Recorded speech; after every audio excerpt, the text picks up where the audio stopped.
Not this again. Every time I have to speak in front of people, look, even my palms are sweaty. Why is this happening to me?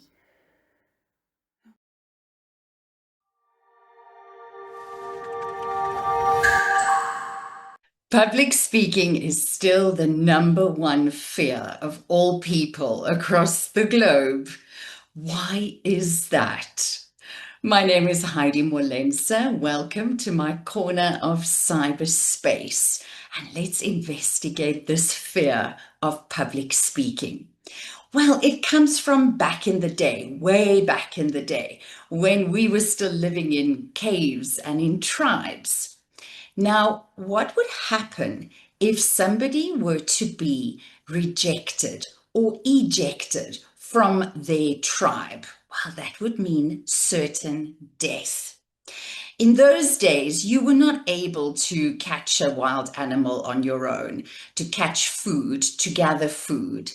The elements were very difficult to deal with. So if somebody were to be ejected and they had to survive on their own, they wouldn't survive very long. So what am I getting at? It's a fear of rejection. Our old primitive brains, we still have them. We still fear rejection because we still make that connection between rejection and certain death. So being ejected or rejected from your tribe would mean that you would have to fend for yourself during a wild animal attack, or that you would have to gather your food by yourself, which would be extremely hard and would just be a matter of time where this lone ranger would actually die. Also, fending for yourself under harsh weather conditions and finding shelter, that would have been extremely difficult, if not near impossible. And that would also just be a matter of time before you would die. So our brains interpret the public speaking as an equal threat. So what happens if they don't like me? What would happen if they reject me? What would happen if they don't listen to me? What if they think I'm stupid? All of those questions then lead the brain to think, I will be rejected. And what does rejection equal? Certain death. So I have 3 tips, pro tips for you to implement, which are going to help you immediately with your public speaking, leading a meeting, whatever the case may be. What are our fear responses? Fight, flight, or freeze, right? So you have to trick your brain into not wanting to fight, to flee, or to freeze. I think freezing in front of a crowd is probably the worst for me, because you actually do know that you can't run away, although it does feel like it. So we have to combat that feeling. And the fight response is also something we're going to combat, although you can't very well fight there, but the body feels like it wants to fight. So let's deal with the freeze response first. The thing you have to do to combat the freeze response is to regulate your breathing so that things stay in motion inside of you. The second we freeze up, our breathing also slows down remarkably, or it stops for periods of time. And that really is not conducive to proper public speaking. So how do we do that?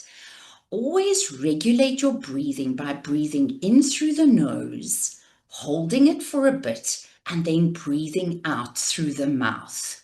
Now, this you can do while you're waiting your turn to speak, while somebody else is speaking, or before you step onto the stage or in front of people. You can do it so subtly that no one will know. So I'm breathing in through the nose and I'm holding it a little bit. And I'm breathing out through the mouth now. Right? So you can do this without people noticing. And I really highly recommend this doing before you go in front of people, before you step onto the stage or whatever your scenario may be. So let me just demonstrate one more time.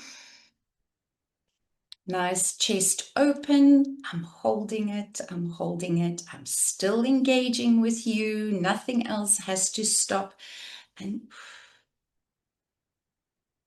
out through the mouth. I highly recommend you doing it in through the nose and out through the mouth. So that deals with the freeze response.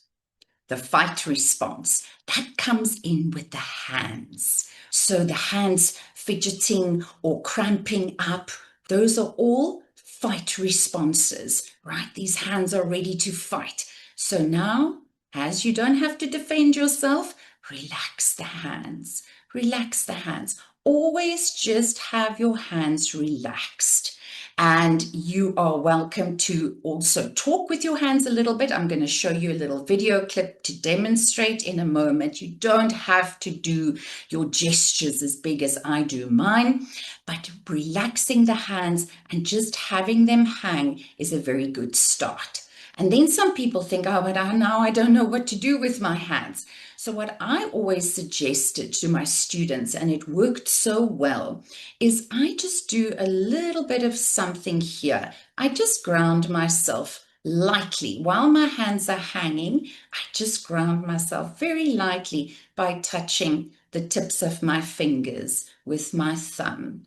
Or you can just feel the fabric of your pants or your skirt or whatever you're wearing. Just lightly feel it. It kind of grounds you as well. A very good one to do, and you can do this before you step onto the stage or before you step in front of the people that you have to address, is shake them out. Just shake them out. Shake it out. Do those little star movements. There we go. Now you are signaling to your brain that fighting is not an option. It's not necessary, and it relaxes you completely. The third one we're dealing with is the flee response. You just want to run away. How we combat that is by doing little stretchy movements with your legs while you are sitting, waiting for your turn to speak. You can also just turn the foot so that you are making that ankle a little bit more mobile, warm up that ankle. It just signals to the brain that you don't have to run away. And as you will see in the video, I'm going to show you in the little clip, very importantly, you don't have to stand like you are set in cement in front of the group that you are addressing. Walk around. That is a big signal to your brain that you don't have to run, that running is not an option, that everything is okay. And it's natural. Don't cross your legs and your feet.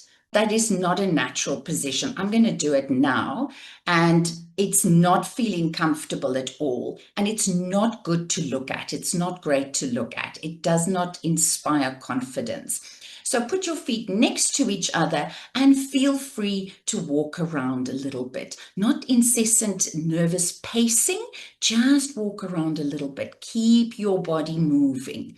With your hands, maybe gesturing a bit, keep those feet moving a little bit and control your breathing. Take a deep breath before you deliver a sentence or before you speak. Every now and then, just take a nice deep breath so that you've got because the oxygen gives you energy as well, and it just perks you up. So just take your deep breaths and speak full sentences and speak your sentences to the very end. So I've slowed this video down so you can see clearly what I'm doing. I'm using my hands quite extensively. You don't have to go so big, but this is to demonstrate something, to really drive the point home. And there you can see I'm walking. I'm not standing like a statue in one place. I'm still demonstrating. I'm upright. Legs are very relaxed.